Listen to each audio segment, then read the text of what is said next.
बोलने का भी ढंग चाहिए, बोलने भी तो नहीं आता है, मुझे भी नहीं बोलने आता है, पर मैं अभी लिपसिंग करना सीख रही हूँ।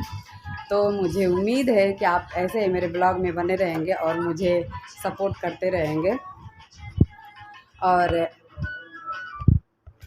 ऐसे ही मुझे सपोर्ट करते। मिलते हैं नेक्स्ट ब्लॉग में, तब तक के लिए बाय दोस्तों।